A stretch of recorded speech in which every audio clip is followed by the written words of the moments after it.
ओम नमः सिद्धेभ्य।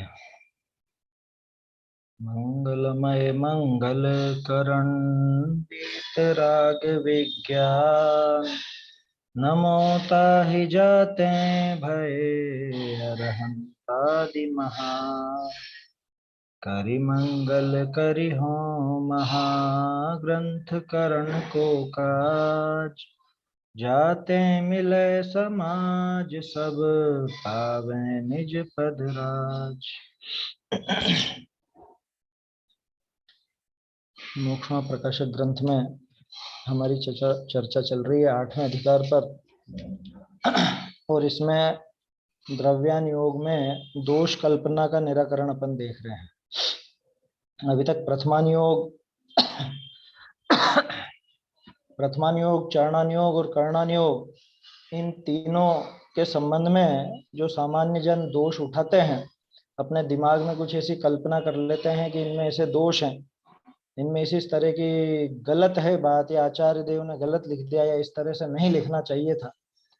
ये सारी चीजें जो उनके दिमाग में उठती हैं, इन सब दोषों को कल्पना कह करके और उनका निराकरण भी यहाँ किया जा रहा है। सिर्फ कल्पना कह दिया इतने मात्र से निराकरण नहीं, बल्कि तर्क और युक्ति पूर्वक पूरा उसका निराकरण कर रहे हैं। कल अपन ने द्रव्यान योग में दोष कल्पना का निराकरण संबंधी पहला बिंदु देखा था।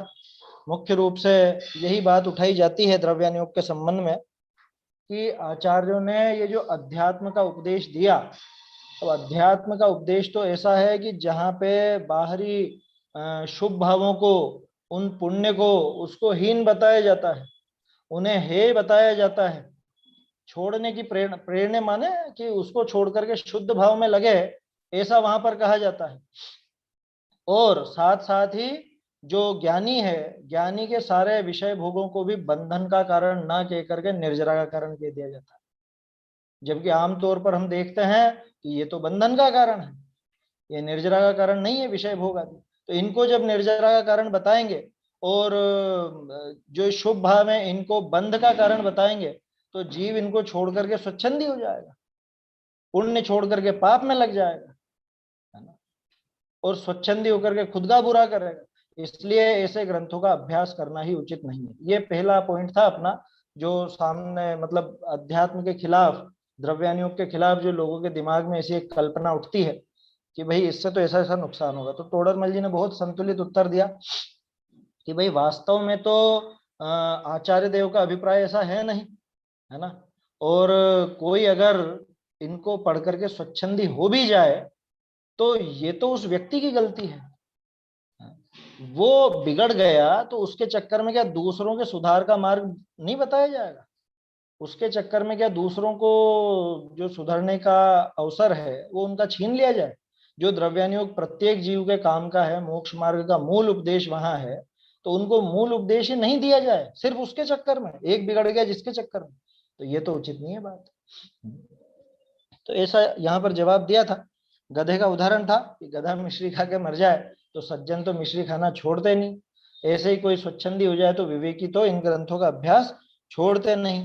हाँ, इतना जरूर सावधानी रखे कहने सुनने वाले कि भाई इसको इस ढंग से समझना, इसको सुन करके स्वच्छंद नहीं हो जाना। वो देखे कि सामने सुनने वाले की प्रवृत्ति ऐसी है कि स्वच्छंदी हो सकता है, तो उसको उसी ढंग से वो टेकल करे, उसी ढंग से समझाए। इतना तो जिम्मेदारी उठाते हैं आचार्य देव, और जगह जगह पर स्वच्छंदी होने का निषेध भी किया है ना। तो पूरी तरह से ये विचार गलत है कि द्रव्यान योग का अभ्यास करने से जीव स्वच्छंदी हो जाता है।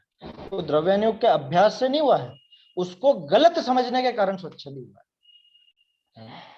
द्रव्यान योग का अभ्यास उसमें कारण नहीं है उसकी स्वच्छंदता में, उसमें कारण तो वो जो खुद ही एक तरह से समझ लो खुद ने गलती की, खुद ने जो उसका अभ्यास सही ढंग से नहीं किया। अगर ढंग से करता तो निश्चित रूप से निश्चयाभासी नहीं होता, स्वच्छंदी नहीं होता, ये गारंटी देते हैं यहाँ टोडा। अपेक्षा नहीं समझ पाया, है ना। एक और बहुत सुंदर बात थी वो जो उसने बात उठाई कि इनका पढ़ना सुनना नहीं करना चाहिए, सभा में तो मत बोलो, कम से कम सभा में तो द्रव्यान योग या अध्यात्म का उपदेश मत दो। अरे भैया, जहाँ पे सब जीवों का भला होता हो, बारिश का उदाहरण दिया ना कि बारिश से सभी जीवों का भला होता है, और किसी जीव को मान लो उल्टा नुकसान होता हो बारिश से, तो वो उसकी मुख्यता करके बारिश का तो निषेध नहीं किया जाएगा। आया समझ में? देखो मुझे एक विचार चलता है कई बार, वो बच्चों में पोयम आती है ना, rain rain go away little Tommy wants to play, हैं? वो अंग्रेजों में चलती है, हमारे यहाँ नहीं चलती है वो। हमारे यहाँ तो काले मेघा आए और ऐसा वो सावन आया और ये आया, बहुत खुशी की बात होती है। उसका कारण क्या, कभी सोचा आपने इस बारे में? हालांकि थोड़ा सा अपन विषय से हट रहे हैं, लेकिन वो इससे जुड़ा हुआ ही है। तो असल में क्या है, इंग्लैंड और वो जो वो एरिया है पूरा ब्रिटेन का, वहां आए दिन बारिश होती रहती है, आए दिन। जब देखो तब कभी भी बारिश हो जाती है। और अपने यहाँ तो साल भर में एक फिक्स मौसम में होती है, जब अपने फसलें वगैरह तैयार होने की होती हैं, जब उनको जरूरत है पानी की, तभी अपने यहाँ पे बारिश होती है ना? तो अपने यहाँ तो बारिश आवश्यकता की पूर्ति है, तो अपने यहाँ पे वो बारिश को भला कहा जाता है। और वहां पे तो आए दिन जब देखो तब बारिश होती रहती है। वो कृषि प्रधान देश नहीं, हमारा देश तो कृषि प्रधान है। लेकिन अब अंग्रेजों के साथ साथ उनकी पोयम भी आ गई, तो रेन रेन गो अवे कहते हैं वो तो। क्यों गो अवे? क्योंकि little Johnny wants to play, या लिटिल टॉमी, जो भी है उसमें टॉमी है कि जॉनी है, तो वो खेलना चाहता है, सिर्फ इसलिए बारिश का निषेध कर दिया जाए, है? मतलब यहाँ इतने जीव जिससे पूरी आजीविका चलती हो, लोगों का जिससे पूरा जीवन जुड़ा हुआ हो, अपना कृषि प्रधान देश, पूरी की पूरी अर्थव्यवस्था जिससे जुड़ी हुई हो, उस बारिश को वो लिटिल जोनी के खेलने के नाम पर उसको मिटा दिया जाए, है? ये कहाँ की समझदारी होगी?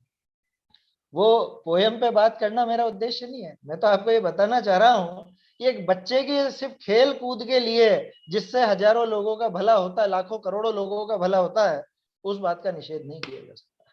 ठीक उसी तरह से कि कोई स्वच्छंदी हो गया, कोई मूर्ख व्यक्ति स्वच्छंदी हो गया, तो उसके डर से सभा में अध्यात्म उपदेश तो मना नहीं किया जाएगा, द्रव्यानुयोग के अभ्यास का मना तो नहीं किया जाएगा, है ना? ये हो गया होगा, लिटिल जोनी पगला गया होगा तो हमें उससे क्या लेना देना? आया समझ में? तो कोई स्वच्छंदी हो गया हो तो उसके डर से ये नहीं करना। अभी भी इसमें एक पॉइंट बाकी है, इसी पॉइंट में एक तर्क और बाकी है कि लेकिन वो बिगड़ गया जिसका तो बुरा हुआ ना। अब इस पे भी विचार कर लेते हैं। अब देखिए आप ये पैराग्राफ, इस बिंदु का आखिरी पैराग्राफ है ये, 292 पेज पर नीचे से दूसरा पैराग्राफ, और हस्तलिखित में 374। बहुरी अध्यात्म ग्रंथनिते को स्वच्छंद होई, ठीक है, हो गया। अब उसमें क्या नुकसान हुआ? सो तो पहले भी मिथ्या दृष्टि था, अब भी मिथ्या दृष्टि ही रहा।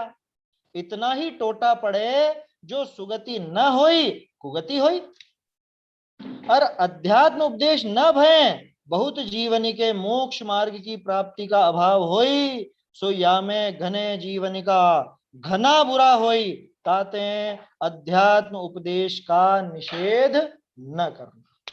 ये बात पूरी हो गई।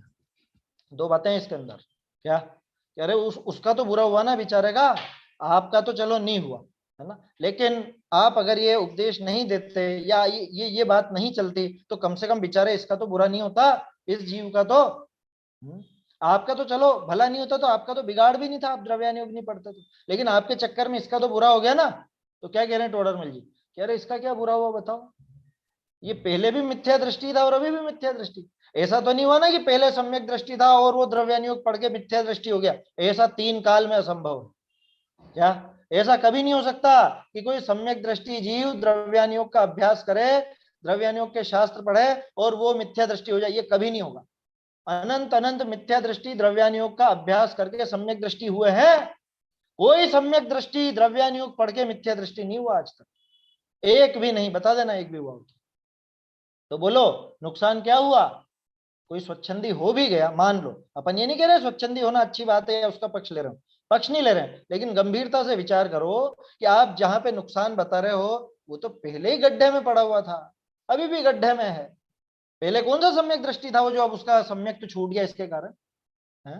वो तो पहले भी मिथ्या दृष्टि था, अभी भी मिथ्या दृष्टि। हाँ, इतना जरूर नुकसान हुआ कि पहले कदाचित शुभ भाव करके वो पुण्य बांध सकता था, और अब थोड़ा पाप बांध लेगा, रहेगा तो संसार के संसार में ही। पहले थोड़ा सा स्वर्ग वगैरह की यात्रा करा था, और अभी डायरेक्ट थोड़ा सा नरक में जाएगा या तिरंज में जाएगा, लेकिन घूम फिर करके तो उसको निगोद पहुंचना ही पहुंचना है। स्वर्ग जाकर के निगोद जाता या नरक जाकर के निगोद जाता, निगोद में तो जाना ही था ना उसे। सादिक 2000 सागर तो पूरे करके निगोद में जाता ही जाता ना, उसके अलावा है क्या कोई दशा उसकी? देखो जीव की मुख्य रूप से 2 ही दशाएं हैं, सिर्फ दो, या तो निगोद या मोक्ष। तो ये क्या बात कर रहे हैं कि बाकी के मनुष्य, तिर्यंच, देव, नारकी, ये सब तो बीच में जरा सी देर के हैं। साधिक 2000 सागर मात्र, बस निगोद से निकला है, मोक्ष जाने की बीच की यात्रा है, तो ये साधिक 2000 सागर के अंदर अंदर पहुंच जाना है ठिकाने। नहीं पहुंचा तो गेम ओवर। आया समझ में? वो रहते हैं ना ऐसे ऐसे गेम भी तो बने होते हैं टाइम वाले, क्या कि ये स्टेज आपको 2 मिनट के अंदर अंदर पार करनी है।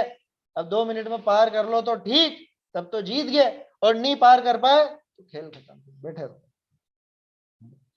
अच्छा, और वीडियो गेम में तो फिर मौका मिल जाएगा, यहाँ मौका नहीं मिलेगा। यहाँ चक्कर है, यहाँ निगोद में पहुंच गया तो फिर निकलना बहुत बहुत मुश्किल है। असंभव तो नहीं है, लेकिन बहुत मुश्किल है। मैं उसके लिए एक दृष्टांत देता हूं अक्सर, कि बंगाल की खाड़ी में डालो सुई और अरब सागर में डालो धागा। अब वो अरब सागर का धागा बहता बहता बंगाल की खाड़ी की सुई में से, उसके छेद में से पार हो जाए तो समझना कि वो निगोद में से निकल सकता। ये चांस है, चांस बता रहा हूं मैं आपको, चांस कितना चांस है। असंभव है क्या? असंभव तो नहीं है, हो तो सकता है। क्या वो बहता बहता बहता बहता पहुंच जा, हो तो सकता है, असंभव बात तो नहीं है, लेकिन असंभव जैसी ही है ना? बहुत आसान भी नहीं है ना। ऐसी स्थिति है तो निगोद ना जाना हो तो पहले ही इस मिथ्यात्व का नाश करके और सम्यक्त्व की तैयारी कर ले। क्या निगोद में नहीं पहुंचना हो, सम्यक दर्शन तो कर ही लेना एक बार। क्या, क्योंकि सम्यक दर्शन हो गया ना एक बार, तो फिर तो भले निगोद भी हुआ होगे तो आखिरकार तो मोक्ष में पहुंच ही जाओगे। ऐसा क्या कह रहे हैं आप? नहीं हो सकता 3 काल में? 3 काल में वो धागे का, सुई धागे का? नहीं नहीं, होने को तो क्या है उसमें, वो बहता बहता पहुंच जाए, कोई धारा के साथ पहुंच जाए, ऐसा है ना। या कोई पक्षी वहां से वो धागे को लेकर के और उड़ता उड़ता जा पहुंचे, या कैसे भी किसी माध्यम से जा पहुंचे। बहुत असंभव जैसा बता रहा हूं मैं, असंभव जैसा, एकदम असंभव जैसा। समझ में आई बात? तो वो निगोद में पहुंचे बाद ये स्थिति है। सुई थोड़ी तैरती रहेगी, सुई तो नीचे जमीन में पहुंच जाएगी ना, पोएगा कैसे धागा? अरे धागा हाँ, वो आपकी बात ठीक है, वो सुई नीचे पहुंच जाएगी। ये समझाने के लिए उदाहरण है, उदाहरण को उतना ही लेना है ना। ये मैडम ने एक कहा बार कि जीव बिल्कुल अगर सही है, नरक में सही चला है। गया तो हाँ। वहां तो 22 सागर, 23 सागर, 33 सागर कितना रहेगा, तो जो साधिक 2000 सागर तो वो थोड़े पड़ जाएंगे उसके लिए। बहुत सही, सही कह रहे हैं। साधिक 2000 सागर, साधिक 2000 साधिक, सागर ज्यादा है 33 सागर से। जो अच्छा 33 सागर तो कितना सा है, ये 2000 सागर है, वो आप 33 सागर गिन रहे हो। अच्छा, हाँ, 2000 सागर की बात है। और जो वो सुई धागे का उदाहरण है, उसको उसको उदाहरण स्वरूप ही लेना। वो असंभवता दिखाने के लिए उदाहरण दिया है ना। उसकी डिटेल में मत जाना कि सुई तो नीचे डूब जाएगी, फिर धागा कैसे पहुंचेगा, या वो है ना। कुछ भी कारण बने, कैसा भी हो, है वो नहीं समझे तो आप ऐसा उदाहरण ले लो कि एक बोतल में एक कुछ संदेश बंद करके आप समुद्र में बहा दो। क्या, अब वो घूम फिर करके यहाँ से बहाओ और वहां पे पहुंच जाए, कहाँ पे, अमेरिका पहुंच जाए, अपने आपके रिश्तेदार को मिल जाए, तो असंभव बात तो नहीं है। मिल तो सकता है, लेकिन असंभव जैसा है वैसा समझ लो। उदाहरण है, कुछ भी ले लो, उसमें कोई बड़ी बात नहीं। कहने का अर्थ यह है कि जीव के मुख्य रूप से 2 ठिकाने हैं, वो निगोद या मोक्ष। अगर अभी मेहनत नहीं करी, अगर अभी हमने इस पर ध्यान नहीं दिया और निगोद जा पहुंचे, तो फिर ठिकाना नहीं है। ये कहने का आशय है। तो निश्चयाभासी जीव का नुकसान कितना हुआ? बस इतना हुआ कि पहले वाया स्वर्ग जा रहा था निगोद में, अब ये नुकसान हुआ कि वाया नरक जाएगा। समझ में आ रही बात? पहले एरोप्लेन में बैठ करके वो गंतव्य तक जा रहा था, अभी पैदल पैदल धक्के खाते हुए इधर उधर की टूटी फूटी बसों में उसमें जाएगा, और कुछ भी नहीं जाएगा, तो निगोद में। तो नुकसान क्या हुआ? दूसरी तरफ अगर अध्यात्म का आप निषेध करोगे, क्या लिखा टोडरमल जी ने, एक चीज देखिए बहुत जोरदार लिखी है। टोडरमल जी के वाक्य मुझको इसलिए बहुत प्रिय लगते हैं, देखना। और अध्यात्म उपदेश न भय, बहुत जीव के मोक्ष मार्ग की प्राप्ति का अभाव हुई। बहुत सारे जीवों के मोक्ष मार्ग की प्राप्ति का ही अभाव हो जाएगा। सो या में घने जीवनी का घना बुरा हो। बहुत जीवों का बहुत बुरा, बहुत जीवों का बुरा होता है ऐसा नहीं कहा, जीवों का बहुत बुरा होता है ऐसा भी नहीं कहा। बहुत सारे जीवों का होता है, और कितना बहुत बुरा होता है, कि उनका सामान्य बुरा नहीं हो रहा है? मामूली नुकसान नहीं है ये, ये सबसे बड़ा नुकसान है। किसी जीव से उसके मोक्ष जाने की पात्रता छीन लेना, उसके मोक्ष के साधन छीन लेना, यानी कि अनंत अनंत काल तक दुखी रहने के लिए उसको बाध्य कर देना, ऐसा नुकसान हो जाए उसको। जो बड़ी मुश्किल से, सोचो तो सही, कितनी कितनी अपन देखते हैं ना, है कितनी दुरूहता है इसके अंदर, कितना दुर्लभपना है। पहले तो संगी पंचेंद्रिय हो जाना, वो देखते हैं अपन, एक इंद्रिय से दो इंद्रिय होना, त्रस होना, वो दुर्लभ। त्रस में हो जाए तो संगी पंचेंद्रिय हो जाना दुर्लभ, संगी पंचेंद्रिय हो जाए तो मनुष्य होना दुर्लभ, मनुष्य हो जाए तो जैन कुल मिलना दुर्लभ, जैन कुल भी मिल गया तो आपको सुकुल, आयु, निरोगता, श्री जैन वाणी, तत्व ज्ञानी, ये सारी चीजें उत्तरोत्तर दुर्लभ है। अब ये सारी चीजें जिसको मिल चुकी हों और उसके वो अध्यात्म उपदेश हटा लिया जाए, ये तत्व ज्ञान उसमें से हटा लिया जाए, तो सबसे टॉप की चीज उससे छीन लिया आपने। तो जो ये अध्यात्म का निषेध करता है, जो ये द्रव्यानुयोग पढ़ने का निषेध करता है, वास्तव में वो बहुत जीवों का बहुत बुरा करता है। अब मेरा इसमें एक दूसरा विचार चलता है, कैसा? आपको पता है तीर्थंकर प्रकृति के बंध का कारण क्या है? कि सारे ही जीव सभी सुखी हों, सभी इस मार्ग में लगे, है ना, यही है ना, सारे जीव मोक्ष मार्ग को प्राप्त हों, सभी जीव सुखी हों, यही भावना है ना उसके पीछे, तीर्थंकर प्रकृति के बंध के कारण के पीछे यही भावना है। ये उसका जस्ट उल्टा है। सोचो, सबसे बड़ा पुण्य किस भाव से? कि सारे जीव इस मोक्ष मार्ग को प्राप्त करें, सारे जीव इस मोक्ष मार्ग में लगे, सभी जीव सुखी हों, ये सबसे बड़ा पुण्य। तो सभी जीवों के जो मोक्ष का साधन था, ऐसा द्रव्यानुयोग को दूर कर देना, उस अध्यात्म उपदेश की मना कर देना, ये क्या होगा? ये सबसे बड़ा पाप नहीं होगा? बात समझ में आ रही है? मैं कंपेयर कर रहा हूं दोनों को। वो सबसे बड़ा पुण्य है तो ये सबसे बड़ा पाप होगा। आप सोच करके देखिए, है ना, कि सभी जीव सुखी हों, सभी जीव मोक्ष मार्ग को प्राप्त हों, सबका अविनाशी मंगल कल्याण हो, ये भावना तीर्थंकर प्रकृति के बंध का कारण है, सबसे बड़े पुण्य का कारण है।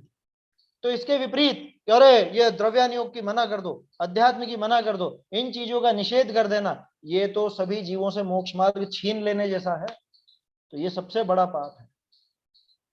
समझ में आ रही है बात? दिव्य ध्वनि के पीछे भी यही कारण है कि इससे सब जीवों का कल्याण हो, मतलब हाँ, कहीं वो जो उन्होंने पहले भावना भाई थी कि सभी जीवों का कल्याण हो, तो उनके ऐसा पुण्य बंधा, उनके ऐसा योग बना कि इन्हीं के माध्यम से होगा, इन्हीं के माध्यम से होगा। जिसने ऐसी भावना भाई थी सर्व सबके कल्याण की, वो ही वास्तव में वही जीव सबके कल्याण में निमित्त बनेगा, उनके अपने आप दिव्य ध्वनि खिलने लगेगी। ये बात है, समझ में आ रही है बात? ऐसा है। तो इसलिए अध्यात्म उपदेश का निषेध कभी भी नहीं करना। ये अपना पहला पॉइंट पूरा हो गया। 3 पॉइंट है इसके अंदर। द्रव्यानुयोग में जो दोषों की कल्पना है, मुख्य रूप से 3 बिंदु इसमें उठाए जाते हैं, जिसमें से पहला बिंदु अपना पूरा हो गया। अब अपन दूसरा बिंदु प्रारंभ करते हैं। देखिए, बहुरी कई जीव कहे है जो द्रव्यानुयोग रूप अध्यात्म उपदेश है सो उत्कृष्ट है ना, बहुत ऊंचा है साहब, बहुत अच्छा है।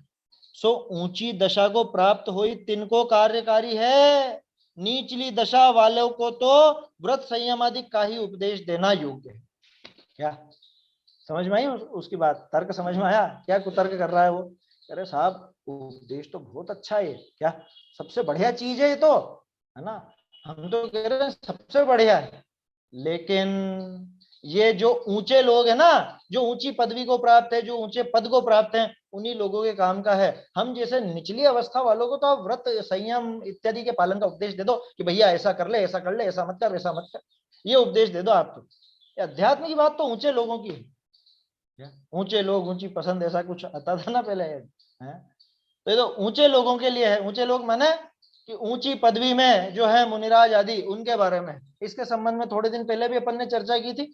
समयसार आदि किसके पढ़ने लायक हैं? क्या मुनिराज आदि के पढ़ने के लिए ही है या सबके लिए है ना? वैसा ही यहां समझना। क्या कह रहे हैं?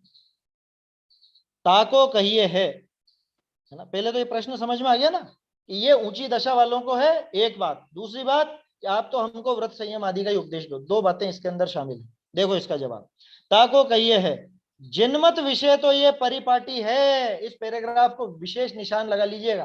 क्या? जिनको व्रत नियम आदि का ज्यादा विशेष रस है ना, वो इस पैराग्राफ को जरूर समझ लें। इंपोर्टेंट है, मोस्ट इंपोर्टेंट पैराग्राफ में से एक है मोक्ष प्रकाशन।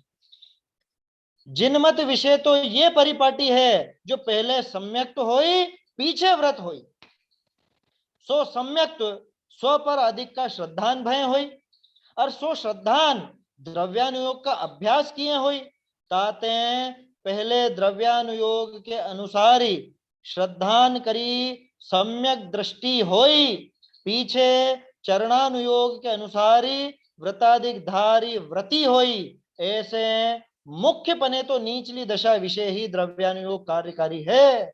गौण पने जाको मोक्ष मार्ग की प्राप्ति होती न जानिए, ताको पहले कोई व्रताधिक का उपदेश दीजिए। ताते ऊंची दशा वालों को अध्यात्म अभ्यास योग्य है, ऐसा जानी नीचली दशा वालों को तहाते परांगमुख होना योग्य नहीं।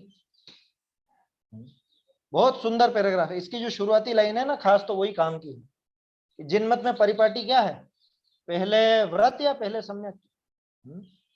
कह रहे साहब पहले थोड़े शुभ भाव करके उसको लाइन पे तो लाओ, थोड़ी अच्छी क्रिया करेगा तभी तो जाके सम्यक दर्शन होगा ना, है कि नहीं? पहले उसका आचरण वगैरह ऐसा अच्छा होगा, कुछ व्रत वगैरह करेगा तभी तो सम्यक दर्शन होगा। कि भूल में हो, भूल में, बिल्कुल भूल में। और अब मैं अध्यात्म का नहीं दे रहा हूं आपको उदाहरण, मैं आपको कर्णानुयोग का उदाहरण दे करके बताता। बोलिए पहले कौन सा गुण स्थान आता है?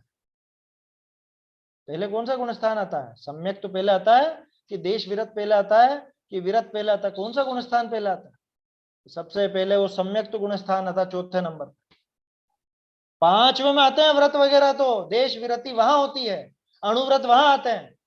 चौथे गुण स्थान तक व्रत ही नहीं। बताओ, सामान्य तो है, सामान्य माने 7 व्यसन का त्यागी हो या अष्टमूल गुण का धारी हो, सामान्य, बिल्कुल सामान्य, जो एक जैनी के नाम के साथ ही समझ में आ जाए, ऐसे तो होते हैं, ऐसे तो प्रत्येक जैन के होते होने चाहिए। बाकी जिनको हम अणुव्रत नाम देते हैं, वो अणुव्रत वगैरह तो सीधे सीधे 5वें गुण स्थान में आते हैं, और महाव्रत तो और बाद में आते हैं, छठे सातवें। सबसे पहले कौन आया? मिथ्यात्व गया तो सबसे पहले कौन आया? कि सम्यक दर्शन, कि सबसे पहले चौथा गुण स्थान। समझ में आ रही बात? तो इससे ही सिद्ध हो जाता है कि जिन मत में तो ये परिपाटी। आप सोचो टोडरमल जी ने कहां से निकाली ये लाइन? टोडरमल जी कर्णानुयोग के विशेष अभ्यासी विद्वान थे। कर्णानुयोग के ग्रंथों की टीका करिए, कितनी बार आपको पहले भी बता चुका हूं। क्या जो सम्यक ज्ञान चंद्रिका है, गोमट सार जीव कांड, गोमट सार कर्म कांड, लब्धि सार, क्षपणा सार, उनके अर्थ संदृष्टि, त्रिलोक सार इत्यादि ग्रंथों की टीका तो पहले ही कर चुके, तब जाके उनको जैन मत की परिपाटी माने सिद्धांतों का तो परफेक्ट ज्ञान था। और वो जानते थे जैन धर्म में पहले व्रत नहीं दिलाए जाते, जैन धर्म में पहले सम्यक दर्शन दिलाया जाता। ये पहले तू सम्यक तू ही हो, सबसे पहले सम्यक दर्शन है ना। पहले श्रद्धा सुधारी जाती है, बाद में वो चारित्र अपने आप पीछे पीछे सुधर जाता है, उसमें फिर मेहनत नहीं लगती। लेकिन अगर उल्टा काम करें, पहले श्रद्धा तो सुधरे नहीं और कोरे व्रतादि धारण करा दिए जाए, तो फिर क्या होता है? फिर खींचतान होती, फिर ये परेशान होता है। जैसे भी 10 लक्षण में आपको दिखेंगे क्या, कि जिनको धर्म पर जरा भी श्रद्धा नहीं, कोरे 10 दिन के जैनी बन जाते हैं, उनको बड़ी कठिनाई होती है। अरे 10 दिन तक हरी नहीं खानी है, 10 दिन तक व्रत करना है, या 14 के दिन उपवास करना है, या बाजार का खाना बंद 10 दिन तक। उनके तो जैसे कोई मर गया हो ऐसा मातम छा जाता है दिमाग में। क्या आया समझ में? थोड़े 10 दिन के लिए उनको रोक दिया जाए, जिसमें रोक क्या दिया जाए, वो तो एक सामाजिक शर्म के कारण वो छोड़ते हैं। उनको रुचि कहाँ है धर्म की, ये बताओ? बिना रुचि के होगा तो ऐसा होगा। इसलिए आचार्य देव पहले सम्यक तो दिलाते हैं कि तू सबसे पहले सम्यक दर्शन प्राप्त कर, सबसे पहले तू अपने आत्मा को समझ, सबसे पहले स्वपर भेद विज्ञान कर, उसके बाद वो व्रताधिक तो स्वयं अपने आप आ जाएंगे। और नहीं भी आएंगे ना तो धीरे धीरे उनका प्रेरणा देंगे, तो उसमें मुश्किल नहीं पड़ेगी। नियम 7 तीसरे नंबर की गाता ना, पहला नियम ले रही हो कि सम्यक दर्शन। हाँ, रणेम मोक्ष वाओ, वहां पे ये है ना। वहां तो उनके लिए बात है पूरी की पूरी, सम्यक दर्शन अकेला नहीं, मोक्ष मार्ग के लिए है वहां पर। नियम सार जी की जो तीसरी गाथा है, नियम और उसका मतलब कार्य है ना, कार्य और कारण, उन दोनों की व्याख्या वहां पर। तो नियम मोक्ष के उपाय को नियम कहा, मोक्ष मार्ग को नियम कहा। तो वहां सबसे पहले उनमें भी सम्यक दर्शन, सबसे पहले सम्यक दर्शन। कोई ग्रंथ देख लो आप, चाहे चरणानुयोग का देखो चाहे द्रव्यानुयोग का देखो, ये बताओ आप बिल्कुल अब चरणान योग की तरफ से बात करें। अभी कर्णान योग तो देख ही लिया गुणस्थान की परिपाटी में। रत्नकरण श्रावकाचार पर आ जाओ। सबसे पहले किसका वर्णन है? व्रतों का है। सबसे पहले सम्यक दर्शन का वर्णन है। पहले अधिकार का नाम ही सम्यक दर्शन अधिकार है।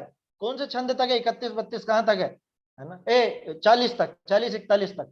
पहले अधिकार का नाम सम्यक दर्शन अधिकार, और सबसे पहले ही परिभाषा दी चौथे पांचवे छंद में उन्होंने। क्या? श्रद्धानम परमार्थानाम आप्तागम तपोव्रताम त्रिमूढ़ापोढ़ अष्टांगम सम्यक दर्शनम अस्मयम। लिखा वहां पे सबसे पहले सम्यक दर्शन। हालांकि सम्यक दर्शन की परिभाषा उन्होंने उनके हिसाब से दी, लेकिन दी तो सम्यक दर्शन की। पहले चारित्र की बात नहीं करी ना। चारित्र की बात तो बहुत बाद में। पहले सम्यक दर्शन अधिकार लिखा, उसके बाद सम्यक ज्ञान अधिकार लिखा, जिसमें जिनवाणी पढ़ने की प्रेरणा दी, चारों अनुयोगों की परिभाषा दी, 5 छंदों का है दूसरा अधिकार, 42 से 46 तक शायद ऐसा ही है। उसके बाद चारित्र अधिकार प्रारंभ होता है। वहां पे अणुव्रतों की और गुण व्रतों की और शिक्षा व्रतों की, उन सब के बारे में वहां जाकर के बात करी। बोलो किसमें किसकी बात कर रहा हूं मैं? चरणान योग के ग्रंथ। तो अध्यात्म कहता है कि सबसे पहले सम्यक दर्शन। कर्णान योग का ग्रंथ कहते हैं कि सबसे पहले सम्यक दर्शन। चरणान योग के ग्रंथ कहते हैं कि सबसे पहले सम्यक दर्शन। तो बोलो जैन मत की परिपाटी है या नहीं? मनगढ़ंत बात है क्या? और लोगों के दिमाग में तो पता नहीं क्या बैठा कि अरे पहले थोड़े से व्रत आदि तो कराओ, उपवास तो कराओ, पूजा विधान तो कराओ, तब जाके तो सम्यक दर्शन होगा।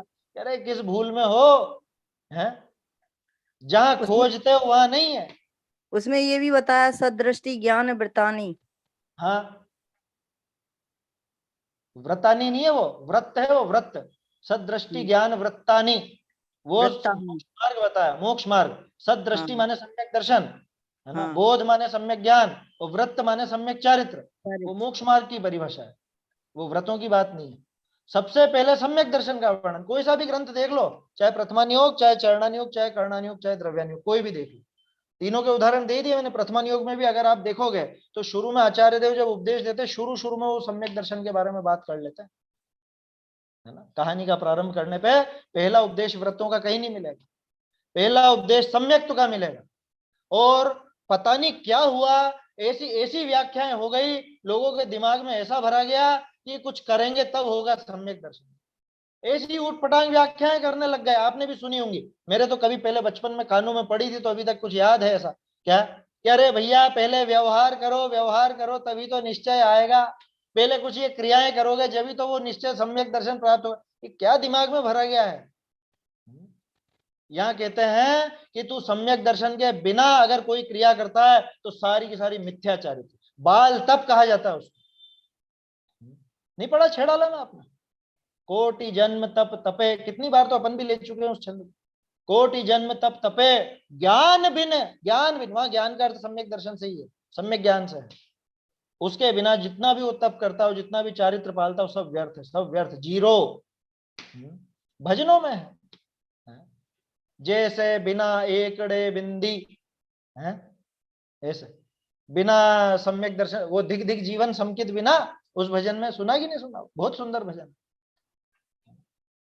जैसे बिना एकड़े बिंदी, बताओ। तो बिना एकड़े की बिंदी जैसा ये सारी क्रियाएं, आपके सारे जो भी तप हैं, व्रत हैं, उपवास है, त्याग है, कोई नियम है, कोई पूजा विधान, भक्ति यात्रा, ये सारे के सारे शून्य शून्य शून्य, बिल्कुल जीरो। कितने जीरो लगवा दे मैं बताओ? 7 जीरो लगा तो करोड़ में 7 होता है। अरे लेकिन आगे तो कुछ है ही नहीं संख्या, तू 7 लगा कि 7,000 लगा, वो शून्य का शून्य रहने वाला। और जब वो एक खड़ा हो गया, सिर्फ एक, एक आगे लग गया उसके, तो फिर उन सारे शून्यों की कीमत हो जाती। इसलिए सबसे पहले क्या कहा? जिनमत विषय तो ये परिपाटी है, पद्धति है, ये परिपाटी यही है हमारे यहाँ। तो जो पहले सम्यक तो होई, पीछे व्रत होई। पहले सम्यक दर्शन होता है, फिर व्रत होता है। ये क्यों कहा टोडरमल जी ने? क्यों कहा? प्रश्न क्या था? प्रश्न ये था कि भाई ये तो ऊंची दशा वालों के काम का है, हमारे लिए तो आप व्रत आदि और यही बताओ। ऊंची दशा वालों के काम का है ये तो। क्या चीज? कि द्रव्यान योग। टोडरमल जी ने द्रव्यान योग की तो बात करी नहीं, तो सम्यक दर्शन पे ले आए। ये क्या जवाब देना चाह रहे हैं? उसको आप गंभीरता से देखो कि भाई सम्यक दर्शन सबसे पहले बताया ना। ये बात तो आ गई समझ में। आप कह रहे हो कि हमको व्रत संयम आदि का उपदेश दे दो, ये द्रव्यानुयोग का उपदेश मत दो, वो ऊंची दशा वालों के लिए रखो। कि ठीक है, तुमको व्रत संयम आदि का उपदेश दे देंगे, लेकिन ये बताओ कि जैन मत में पहले व्रत होते हैं कि पहले सम्यक होता है? पहले सम्यक होता है। अब ये बताओ कि सम्यक कैसे होता है? कि सो सम्यक स्व पर आदि का श्रद्धान भय हुई। किससे होगा?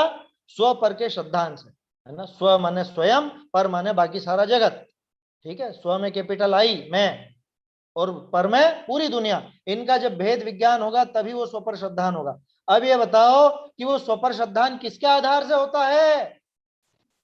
प्रथमानुयोग के आधार से, कि कर्णानुयोग के आधार से, कि चरणानुयोग के आधार से? इन तीनों से नहीं होगा, वो होता है द्रव्यानुयोग के अभ्यास से। क्योंकि स्व क्या है, पर क्या है, इन दोनों का आपस में क्या संबंध है, इन दोनों का आपस में कुछ हस्तक्षेप है या नहीं, ये एक दूसरे में कुछ प्रवेश पाते हैं या नहीं, ये सारी बात तो द्रव्यानुयोग करेगा ना। कि प्रथमानुयोग, कर्णानुयोग, चरणानुयोग करेंगे, ये बातें तो द्रव्यानुयोग में मिलेंगी। अब बताओ द्रव्यानुयोग का निषेध कैसे करते? यह है टोडरमल जी का तरीका कहने का। प्रश्न क्या था? प्रश्न तो ये था कि साहब ये बहुत ऊंची बातें हैं, आप तो हमको हमारे लायक व्रत संयम आदि का साधन का उपदेश दे दो। तो उन्होंने ये कहा कि ठीक है, हम तेरे को व्रत संयम आदि का ही उपदेश देंगे, लेकिन ये बता व्रत संयम आदि के पहले जैन मत में क्या होता है? कि जैन मत में तो व्रत संयम आदि तब होते हैं जब सम्यक दर्शन पहले हो, और सम्यक दर्शन तब होता है जब स्व पर का श्रद्धान, और स्व पर का श्रद्धान तब होता है जब द्रव्यानुयोग हो। तो अगर तुझे व्रत संयम आदि का भी उपदेश लेना है तो भी तुझको पहले द्रव्यानुयोग का ही अभ्यास करना पड़ेगा, तभी जाकर के तेरा काम बनेगा, नहीं तो नहीं बनेगा। बोलिए दीदी। पहले ये प्रथमानुयोग कर्णानुयोग ये क्यों आया? फिर द्रव्यानुयोग आना चाहिए ना पहले, नहीं समझाने के हिसाब से? ये तो नाम रख दिए है ना, इसका जवाब आएगा आखिर में। ये जो प्रकरण समाप्त होएगा ना, इस अध्याय अधिकार का आखिरी प्रकरण यही है, क्या कि पहले क्या पढ़ना। पहले आया नहीं है, इनमें क्रम नहीं है। आप सोच रहे हो कि सबसे पहले आया इसलिए प्रथमानुयोग, ऐसा नहीं है। ये प्रथमानुयोग में अपन ने देख लिया था पहले ही प्रयोजन में कि प्रथम शब्द का अर्थ क्या? प्रथम शब्द का अर्थ है अव्युत्पन्न मिथ्या दृष्टि, कि जो ज्यादा नहीं समझता हो, जिसको बिल्कुल जो बाल बुद्धि हो, कहानियों के माध्यम से समझाना पड़े, वो अव्युत्पन्न मिथ्या दृष्टि, उसको कहते हैं प्रथम। तो प्रथम के लिए जो अनुयोग है उसका नाम प्रथमानुयोग, ना कि सबसे पहले पढ़ो इसलिए प्रथमानुयोग, ऐसा नहीं है ना। कोई ऐसा सोचे कि पहले प्रथमानुयोग फिर कर्णानुयोग फिर चरणानुयोग, ऐसा बिल्कुल भी नहीं है, इस ढंग से नहीं है। वो समझाने के हिसाब से तो प्रथमानुयोग आया ना भाई, पहले समझे कोई धर्म के हिसाब से, तो जब भी तो उसको नहीं, यहाँ पे यही जवाब दे रहे हैं, यही जवाब दे रहे हैं ये कि पहले समझने के लिए भी अगर चाहिए तो द्रव्यानुयोग ही निचली दशा में काम का। ये अभी आ रहा है, इसी के अंदर आ रहा है जवाब। अभी जो पैराग्राफ देखेंगे ना अपन, इसी में जवाब आएगा। बोलिए दीदी।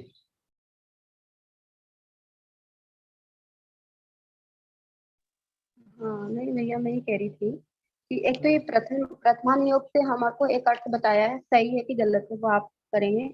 प्रथम का मतलब जो बताया था कि प्रकृष्ट रूप से जो थम गए, यानी जो महापुरुष, ये तो बना दिया ऐसे ही, अर्थ बना दिया। अच्छा, प्रकृष्ट रूप से थम मतलब, गए, कैसे कैसे बनाया ये शब्द भाई? प्रथम शब्द हाँ, संस्कृत का शब्द है। हाँ क्लियर करना चाह रही थी कि ये सही है कि क्या है, मतलब इसके पीछे क्या मतलब। नहीं नहीं नहीं नहीं, वो उसमें उस बात में दम नहीं है ना, क्योंकि थमना जो है ना, थमना शब्द कोई संस्कृत से निकला हुआ है नहीं, अपभ्रंश शब्द है थमना। आपने जो बताया वो क्या बताया भैया? अव्युत्पन्न मिथ्या दृष्टि मैंने नहीं बताया, ये टोडरमल जी ने, और टोडरमल जी ने नहीं बताया, ये गोमट सार में मिलेगा आपको। हाँ मतलब वही है कि ये देखिए, मैं आपको पेज नंबर बताता हूँ, ये निकालिए आप, पेज नंबर 269 निकालिए सभी जन, 269 दिख रहा है, उसकी आप ये दूसरा पैराग्राफ पढ़िए। तुच्छ बुद्धियों को समझाने के लिए अनुयोग है प्रथम, अर्थात अव्युत्पन्न मिथ्या दृष्टि। उनके अर्थ जो अनुयोग सो प्रथमानुयोग है, 269 पर, है ना। ऐसा अर्थ कहाँ पे किया? टोडरमल जी ने नहीं किया, अपन ने नहीं किया, गोमट सार जी की टीका में नीचे देखिए, नीचे टीका भी दे रखी है, जीव तत्व प्रदीपिका। प्रथमम मिथ्या दृष्टिम अव्रतिकम अव्युत्पन्नम व, तीन अर्थ लिए प्रथम के, क्या? अव्युत्पन्न, मिथ्या दृष्टि और अव्रति, ऐसा तीनों। व प्रतिपाद्यम आश्रित्य प्रवृत्तो अनुयोगो अधिकार प्रथमानुयोग, इनको लेकर के, इनकी मुख्यता से जो अधिकार है उसका नाम है प्रथमानुयोग। तो अब इनकी मुख्यता से का मतलब पहले इनको ऐसा उपदेश देना, ऐसा अर्थ नहीं है उसका, है ना। आप जो समझ रहे हो कि पहले पहल प्रथमानुयोग तो सबसे पहले पढ़ना या सबसे नीचे की भूमिका में वो काम का अव्युत्पन्न मिथ्या दृष्टि का कहा इसलिए, तो ऐसा नहीं है उसका अर्थ। उसका तो ऐसा समझना कि इनकी मुख्यता से लिखा गया, इनकी मुख्यता से, ना कि सबसे पहले ये उपदेश दें। आपको पता है आचार्यों की एक आचार संहिता है कि उपदेश देना हो तो सबसे पहले काहे का उपदेश देना, कि सबसे पहले अपने आत्मा को समझने का उपदेश देना। और बाहर में अगर व्रतों का कोई उपदेश देना हो तो किसका उपदेश देते हैं पहले मालूम है? सबसे पहले मुनि पने का उपदेश दिया जाता है। अगर कोई मुनिराज, कोई आचार्य अगर सबसे पहले ही उसको श्रावक के व्रतों का उपदेश दे दे तो उनको महापाप लगता है। पुरुषार्थ सिद्धि उपाय में आया है। हाँ, पुरुषार्थ सिद्धि उपाय में है वो चीज, ये महापाप लगता है। एक क्वेश्चन और था भैया, ये जो हम आंसर दे मतलब भैया हम जो देख रहे हैं अभी विषय, तो सेकंड जो क्वेश्चन था हमारा कि सम्यक दृष्टि के विषय भोगादि को निर्जरा का कारण का, इसी का आंसर है ना ये जो हम अभी देख रहे हैं? नहीं नहीं नहीं, वो तो निकल गया, वो तो हो चुका ना। तो ये तो क्वेश्चन नंबर 2 तो हमारा यही था ना पहले, अभी आप नहीं, वो पहले में ही 3 बातें थी, वो 2-3 बातें अलग अलग करके उन्होंने बताई थी। अच्छा, असल वो में जो उसने ऐसा कहा कि आपने साहब भोगों को तो, यानी जिनको हम पाप समझते हैं, ऐसे वो सम्यक दृष्टि के भोगों को तो आपने निर्जरा का कारण बता दिया, और वो जो शुभ भाव जिनको हम पुण्य समझते हैं उनको आप हीन दिखाते हो। तो ये उल्टा काम दिखाना चाह रहा था वो, इस वजह से वहां पे ये दोनों पॉइंट लिए थे। ये प्रश्न नहीं था, ये पहला पॉइंट आपके वहां तक शामिल है पूरा, क्या शुरू से लेकर के नीचे से दूसरे पैराग्राफ तक पहला ही पॉइंट है। उसके बाद दूसरा प्रश्न ये खड़ा हुआ, उसमें तीनों क्लियर हो गए हमारे ऊपर हाँ, वाले पॉइंट से, तीनों क्लियर हो गए है ना? तीनों बातें वहीं क्लियर हुई। चलिए, तो यहाँ टोडरमल जी का जवाब समझ में आ रहा है। वो कहता है कि साहब हमको तो ये व्रत संयम आदि का उपदेश दे दो, तो उनने कहते हम दे देंगे, लेकिन ये बता व्रत संयम आदि के पहले तो सम्यक दर्शन होता है। जैन मत की परिपाटी तो ये है, सम्यक दर्शन के लिए स्वपर का श्रद्धान चाहिए, और स्वपर के श्रद्धान के लिए द्रव्यानुयोग का अभ्यास चाहिए। तो कुछ भी कर ले, तुझे द्रव्यानुयोग का अभ्यास तो करना ही पड़ेगा, क्योंकि उसके बिना सम्यक दर्शन नहीं होगा। तो सम्यक दर्शन के बिना तेरे व्रत संयम आदि सब, तेरे त्याग तपस्या सब मिट्टी पर ठहरे। मिट्टी का आकर्षण छोटा अपराध नहीं, ऐसा है। यहाँ पर एक चीज और मेरे को समझना है, ये हाँ। सामान्य अभक्ष जो जीवन में नहीं छूट रहा है हमारे जीवन में, सामान्य अभक्ष, बड़ा अभक्ष नहीं, सामान्य अभक्ष जो नहीं छूट रहा है, तो वो छूटे बिना, साथ साथ छूटे बिना सम्यक दर्शन प्रकट हो सकता है? देखो, वो सामान्य भक्ष्य की परिभाषा क्या है ये हमको समझना पड़ेगा। जैसे मान लीजिए जमीकंद आदि हैं, या ये तो मोटे अभक्ष्य की श्रेणी में आ जाते हैं, है ना। तो मोटे मोटे अभक्ष्य इनको छोड़े बिना तो सम्यक दर्शन नहीं होगा, ये 100% पक्की बात। क्योंकि जहां हमें पता है कि अनंत जीवों का घात होता है, या त्रस्त जीवों का घात होता है ना, या ऐसे हैं जो बिल्कुल लोक निंदे हैं। तो आपने वो पाठ पढ़ा होगा, बालबोध पाठमाला भाग 3 में 5 अभक्ष्य वाला, भक्षाभक्ष विचार वाला, सदाचार वाला पाठ। तो उसके अंदर एक शब्द आता है ग्रद्धता, ग्रद्धता अधिक होने से। ये ग्रद्धता की अधिकता क्या चीज है? देखो, अनुपसेव्य, अनिष्ट और नशाकारक। मान लो कोई ऐसा पदार्थ हो कि जिसमें हिंसा नहीं हो रही हो, कोई केमिकल है, बहुत से लोग केमिकल का नशा करते हैं ना, तरह तरह की कुछ ऐसी गंध आती है उनमें, तो वही सूंघते हैं। अब मान लो उनमें जीवों का घात नहीं है, फिर भी उनको अभक्ष क्यों बताया, फिर भी उनको सम्यक दर्शन में बाधक क्यों बताया? कि वो ग्रद्धता की अधिकता से, ग्रद्धता अधिक होने से, है ना। अब ये ग्रद्धता अधिक होने का क्या मतलब? ये ग्रद्धता क्या है? कि राग की अत्यधिक तीव्रता जो कि अनंतानुबंधी में संभव है। बात समझ में आ रही है? कहां से जा रही है बात घूम करके? कि जहां ग्रद्धता अधिक होगी तो निश्चित रूप से वो आपके सम्यक दर्शन में बाधक बनेगी। अब चाहे वो किसी व्यसन के प्रति हो, चाहे कोई सामान्य भक्ष्य के प्रति हो, यहां तक कि सामान्य भक्ष्य के प्रति भी अगर ग्रद्धता अधिक है तो निश्चित मानिए वो सम्यक दर्शन में बाधक है।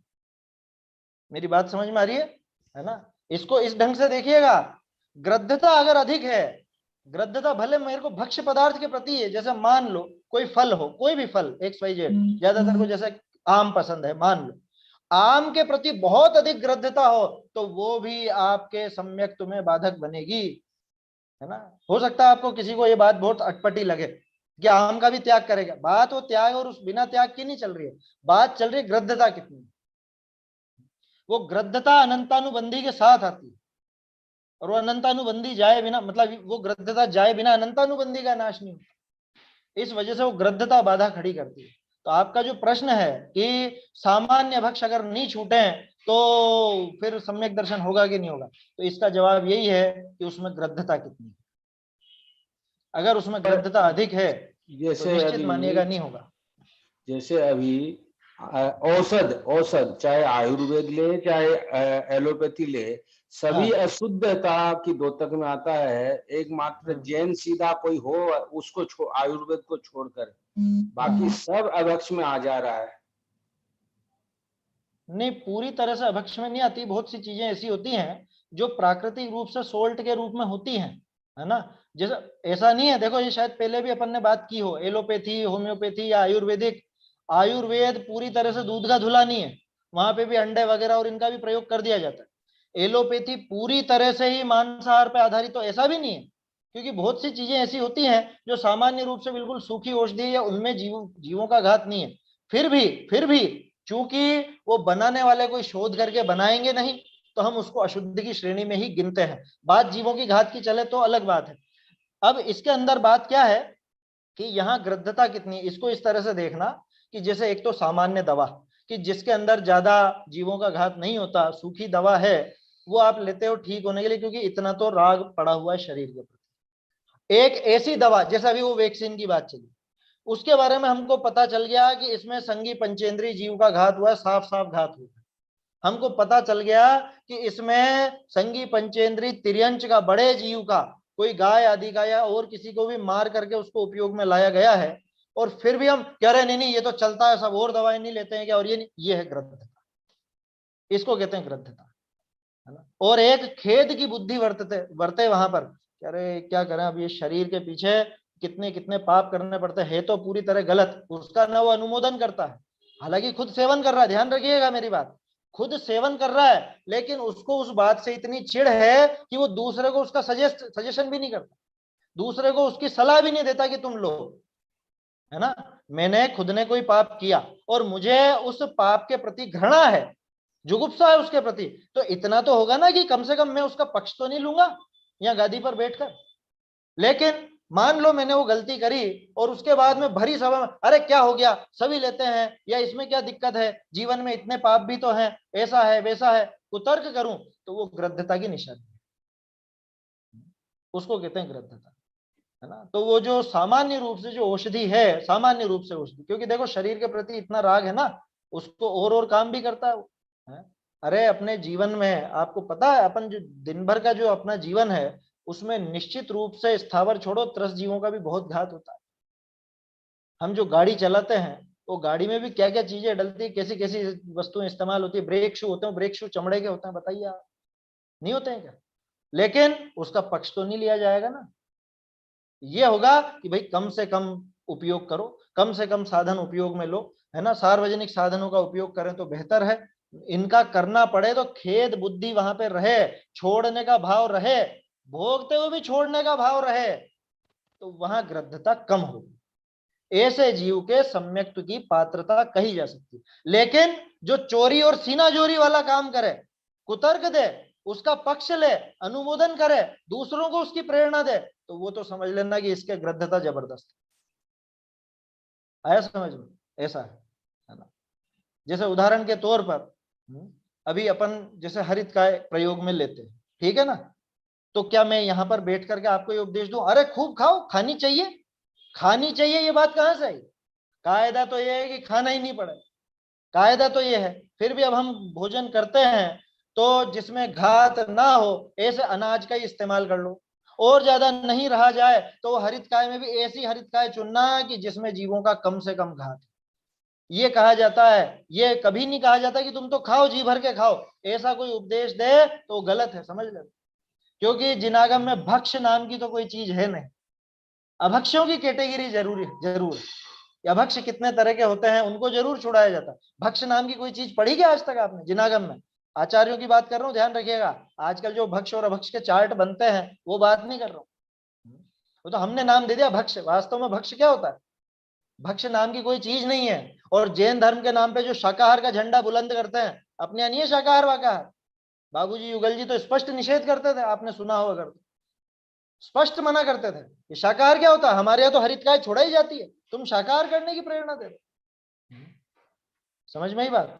वो ज्यादा पाप से कम पाप पर आने की बात होती है, इतना जरूर कहा जाता है ना, लेकिन कभी भी उसकी प्रेरणा तो नहीं दी जाए, है ना। सभा में बैठ करके या ऐसा काम तो मतलब इस चीज की प्रेरणा नहीं दी जाएगी। आया समझ में। मुझे पता है जमाना बिल्कुल विपरीत चल रहा है, अब तो ब्रह्मचारी भी बच्चे पैदा करने का उपदेश देने लगे हैं, तो इस जमाने में क्या फिर और क्या संभावनाएं व्यक्त करी, वो बिल्कुल उचित नहीं है ना, किसी भी दृष्टि से। तो कहने का अर्थ यह है, वो जो आपका प्रश्न है असल में वो गृद्धता का प्रश्न है कि सामान्य भक्ष में अब अपने को खुद की कैटेगरी देखनी पड़ेगी। हमें पता चल गया कि भाई इनमें तो त्रस्त जीवों का घात होता तो एक झटके में छूटेगी, उसकी तो कोई गुंजाइश ही नहीं है। हमें पता चल गया कि जैसे मान लो द्विदल है ना, द्विदल के बारे में पहले अपने को ज्ञान नहीं था, बाद में पता चल गया कि इन वस्तुओं से भी द्विदल होता है, पता चल गया। संभावना भी अगर लगी तो त्रस्त जीवों के घात से जुड़ी बातें तो अपन एक झटके में छोड़ते हैं। हाथों हाथ पता लगा कि अरे इससे भी हो सकता है, दूध में तो होता ही है, ये तो हम तो सोच रहे थे दूध में नहीं होता, दूध में होता है, ये पता चलते ही छूटेगा कि नहीं छूटेगा, छूटेगा। और उसके पीछे भी कुतर्क करता रहे कि अरे क्या ऐसे फिर कुछ भी नहीं खाएं क्या, फिर खीर कैसे खाएंगे या और चीजें कैसे खाएंगे, मिठाइयां कैसे, ये खुद की लिप्सा है, ये गृद्धता है। गृद्धता की अधिकता उसको सम्यक्त्व में बाधक बनेगी। सम्यक दर्शन के लिए जो पात्रता चाहिए उसमें अन्याय अनीति और अभक्ष ये जो बात आती है, उसमें अभक्ष के साथ साथ जो अन्याय और अनीति जुड़ा हुआ है ना, ये आत्मा के साथ अन्याय और अनीति है। ये जो गृद्धता है, ये गृद्धता स्वयं के प्रति अन्याय है। गृद्धता का अर्थ झुकाव नहीं होता, गृद्धता का अर्थ उसकी तीव्र लिप्सा, इतनी तीव्र लिप्सा कि कोई भी आकर के कह दे तो भी स्वीकार नहीं करे, या उसके पीछे कुतर्क ढूंढे या उससे बचने के साधन गलियां निकालने की कोशिश करे, उसको कहते हैं गृद्धता। और जितनी गृद्धता अधिक होती है उतना ही खुद के लिए घातक बनती है। तो वो जो अनुपसेव्य अनिष्ट और नशाकारक अभक्ष हैं, भले ही उनमें जीवों का घात हो चाहे ना हो, लेकिन गृद्धता की अधिकता की वजह से उनका त्याग करा जाता है ना। मैं तो इसको दो ही तरह से देखता हूँ, दो तरह के अभक्ष हैं। एक तो वो अभक्ष जिनमें जीवों का घात है, तो वो तो है त्रस घात और स्थावर घात। और एक वो अभक्ष जिसमें राग द्वेष बढ़ने के कारण स्वयं का घात है, वो है अनुपसेव्य नशाकारक और अनिष्ट। हालांकि उनमें भी जीवों का घात होता है, वो अलग बात है, लेकिन वहां मुख्यतः राग द्वेष की है ना। मैं इसको इस तरह से देखता हूँ, देखिएगा आप भी इस ढंग से समझने की कोशिश कीजिएगा। 5 जो अभक्ष बताए हैं है ना, वो 5 प्रकार के बताए ना, त्रसघात, बहुघात, नशाकारक, अनिष्ट और अनुपसेव्य। तो त्रसघात और बहुघात इसमें तो अन्य जीवों के घात की मुख्यता, और बाकी के जो ये 3 हैं इनमें राग द्वेष की अधिकता के कारण, गृद्धता की अधिकता के कारण स्वयं के घात की मुख्यता। तो जहां भी गृद्धता अधिक हो, भैया हमारे यहाँ छोड़ते ना, चाय कॉफी छोड़ते तो उसमें से कोई दोष नहीं, लेकिन वही आसक्ति हो जाती है, उसका नशा हो जाता है। आसक्ति के कारण चाय कॉफी में भी वही बात आती है कि वहां भले कोई दोष ऐसा नहीं हो, जीवों के घात वाली बात भले ही ना हो, लेकिन स्वयं के राग द्वेष की वो तीव्रता वाली बात तो हो ही जाती कि उसके बिना साहब काम ही नहीं चल रहा। वो नशे की लत, तो नशे में हुआ क्या, नशे में खुद का ही तो घात हो रहा ना, वो आकुलता बढ़ रही है ना, है? जब वो नहीं मिलती, उसकी तलब लगती है, तो वो आकुलता खुद को हुई, तो आकुलता माने दुख, तो वो दुख खुद को दे रहा है ये जीव, उसका गुलाम बनकर, ऐसा समझना चाहिए। तो गृद्धता ही वास्तव में वो कारण है जिसकी वजह से वो चाहे सामान्य अभक्ष हो चाहे कोई सा भी अभक्ष हो, उसको छोड़ने में दिक्कत आती है, और उसकी वजह से फिर उसको सम्यक्त्व में बाधक बनता है। बोलो वो शेर था कि नहीं था, है? कौन सा शेर? वही महावीर स्वामी का जीव जो हिरण को मार के खा रहा था, जिसके पेट में भी हिरण था उस समय, जिसके मुंह में भी हिरण था और बाहर भी हिरण मरा पड़ा था, फिर भी सम्यक दर्शन प्राप्त कर लिया कि वास्तव में वो गृद्धता उसकी छूट गई, समाप्त हो गई। अब वो तो जो था वो तो निकल गया, या जो भी हुआ है ना, मुंह से तो बाहर निकाल ही दिया उसने, उसके बाद तो फिर ऐसा काम किया भी नहीं। तो पहले तो गृद्धता ही छूटी ना, ऐसा समझना चाहिए। तो क्या जवाब दिया टोडरमल जी ने कि भैया तुझे सम्यक दर्शन चाहिए कि नहीं चाहिए? अगर सम्यक दर्शन चाहिए तो स्वपर के भेद विज्ञान पूर्वक होगा, और स्वपर का भेद विज्ञान द्रव्यानुयोग के अभ्यास के बिना नहीं हो सकता। इस वजह से तू जो कहता है कि ये तो ऊंचे लोगों की बात है, ऊंचे लोगों को सुनाओ, हमें तो व्रत संयम आदि का ही उपदेश दे दो, क्या करना और क्या नहीं करना इतना मात्र बता दो, तो ये चीजें भी बिना सम्यक दर्शन के तेरे कोई काम की नहीं रहेंगी, है ना। और सम्यक दर्शन के लिए तुझे द्रव्यानुयोग आवश्यक है समझ में। ताते पहले द्रव्यानुयोग के अनुसार ही श्रद्धान करी सम्यक दृष्टि होई। पहले क्या करना, पहले नंबर पे कि पहले नंबर पे व्रत ले लूं, कह रहे पहले नंबर पे सम्यक दर्शन कर, द्रव्यानुयोग के अनुसार श्रद्धान करके। टोडरमल जी की भाषा देखो कितनी सटीक है, कैसा श्रद्धान करके, कि द्रव्यानुयोग के अनुसार श्रद्धान करके, चरणानुयोग के श्रद्धान नहीं चाहिए यहाँ। क्या मतलब, कह रहे चरणानुयोग में जो सम्यक दर्शन की परिभाषा दी कि देवशास्त्र गुरु के श्रद्धान का नाम सम्यक दर्शन, वैसा नहीं, उतने मात्र से काम नहीं चलेगा। कि पहले द्रव्यानुयोग के अनुसार श्रद्धानी हो, न कर्णानुयोग के अनुसार, न प्रथमानुयोग के अनुसार, न चरणानुयोग के अनुसार, कि सबसे पहले तो द्रव्यानुयोग के अनुसार श्रद्धानी हो सबसे पहले। तो द्रव्यानुयोग के अनुसार श्रद्धान करके सम्यक दृष्टि हो, पीछे चरणानुयोग के अनुसार व्रताधिक धारी व्रती हो। बोलो, चरणानुयोग के अनुसार व्रतादि धारण करना, द्रव्यानुयोग के अनुसार व्रतादि धारण मत करना। क्या श्रद्धान में काम का है द्रव्यानुयोग, आचरण में काम का है चरणानुयोग, तो बराबर जगह पे बराबर अनुयोग को अप्लाई करना। श्रद्धान में लेना द्रव्यानुयोग की बात, आचरण में लेना चरणानुयोग की बात। ऐसा मत करना चरणानुयोग में तो लगाने, मतलब आचरण में तो लगाने लग गए द्रव्यानुयोग और श्रद्धान में लगाने लग गए चरणानुयोग। ऐसा कभी मत करना, उल्टा काम हो जाएगा। या तो निश्चयाभासी हो जाओगे या व्यवहाराभासी हो जाओगे। ये तो करो उन्होंने, और क्या करा। श्रद्धान में चरणानुयोग को बिठाने लगे या उधर आचरण में द्रव्यानुयोग को बिठाने लगे तो कबाड़ा हो गया। द्रव्यानुसार श्रद्धान मतलब एकत्व विभक्त आत्मा को लेना, बिल्कुल वही लेना, एकत्व विभक्त आत्मा की ही बात आएगी। क्यों, क्योंकि मुख्य कौन है द्रव्यानुयोग में, किसकी बात है, मुख्य आत्मा की बात है। तो आत्म स्वरूप की श्रद्धा वही चाहिए। ये जो स्व पर भेद विज्ञान कहा ना, ये भी उसका बाहरी रूप है, असल में तो स्व ही है। लेकिन अब जब स्व को जानेगा तो पर को भी जानेगा, इसे पर से भिन्नता भी जानेगा, स्व से एकत्व, पर से विभक्त, है ना। तो द्रव्यानुयोग इसलिए मुख्य है। तो सबसे पहले क्या चाहिए अब बताओ, प्रथमानुयोग या द्रव्यानुयोग? कि सबसे पहले तो तू द्रव्यानुयोग के अनुसार श्रद्धान करके सम्यक दृष्टि हो, उसके बाद दूसरे नंबर पर ये चरणानुयोग के अनुसार तेरा आचरण बना। दो ही काम मुख्य है, श्रद्धान और चारित्र, इन्हीं दोनों की मुख्यता है। ज्ञान इनका लीडर है, ज्ञान इनको ले जाएगा वहां तक, लेकिन श्रद्धान बनाना द्रव्यानुयोग के अनुसार, चरणानुयोग के अनुसार नहीं, और आचरण बनाना चरणानुयोग के अनुसार, द्रव्यानुयोग के अनुसार नहीं, है ना। नहीं तो बहुत गड़बड़ हो जाएगी। बोलिए दीदी। जो हमें कहते हैं कि एक अनुयोग में से एक अनुयोग में चारों अनुयोग आ जाते हैं, तो जब तक नहीं आएंगे जब तक हम द्रव्यानुयोग नहीं पढ़ेंगे। जब हम द्रव्यानुयोग पढ़ के ही दूसरे अनुयोग को पढ़ेंगे, वो अपेक्षाएं अगर समझेगा तभी जाकर के वो सारे अनुयोगों का बराबर आशय समझ पाएगा। इसी चीज को स्पष्ट करने के लिए टोडरमल जी ने 9वें अधिकार में सम्यक दर्शन की चारों परिभाषाओं का समन्वय किया कि कैसे देवशास्त्र गुरु का श्रद्धान है तो सात तत्व का श्रद्धान भी है, कैसे सात तत्व का श्रद्धान स्वपर का श्रद्धान भी है, कैसे आत्मा का श्रद्धान, ये सारी चीजें हैं, या कैसे देवशास्त्र गुरु के श्रद्धान में तीनों गर्भित हो जाते हैं। ये सब 9वें अधिकार में बहुत अच्छा आएगा। असली मोक्षमा प्रकाशक तो 9वें से ही चालू होता है ना। चलिए देखिए, समय हो रहा है अपना, तो ये बात हो गई। क्या कहा कि सबसे पहले तो द्रव्यानुयोग के अनुसार श्रद्धान करके सम्यक दृष्टि हो, पीछे चरणानुयोग के अनुसार व्रताधिक धारण करके व्रती हो। यही क्रम है कर्णानुयोग में भी, है ना। पहले चौथा गुणस्थान, फिर पांचवा छठा सातवां गुणस्थान।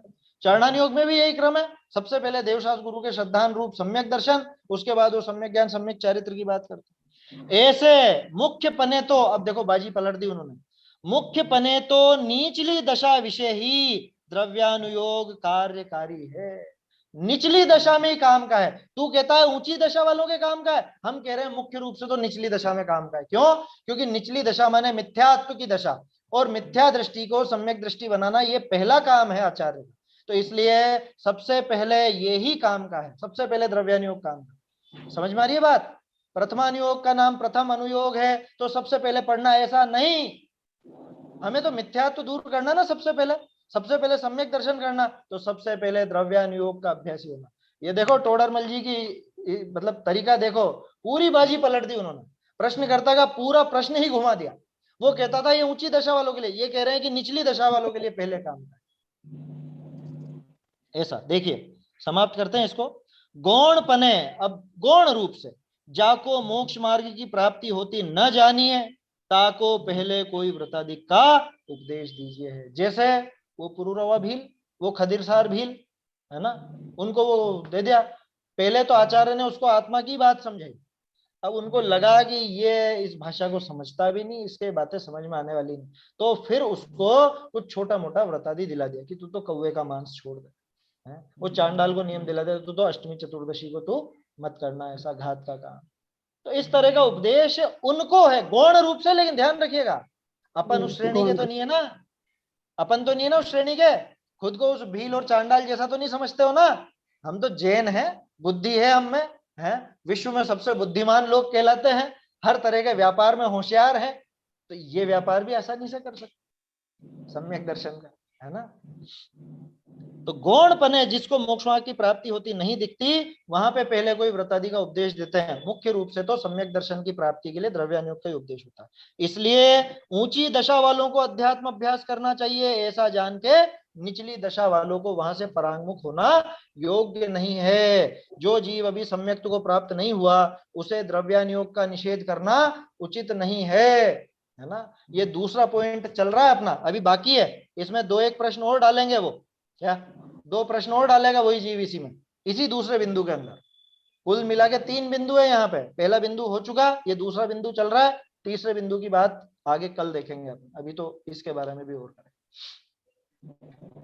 निज निधि निज में बताई यह अनंत उपकार है, इसके लिए जिन वाणी माँ को वंदना शत बार है, वंदना शत बार है।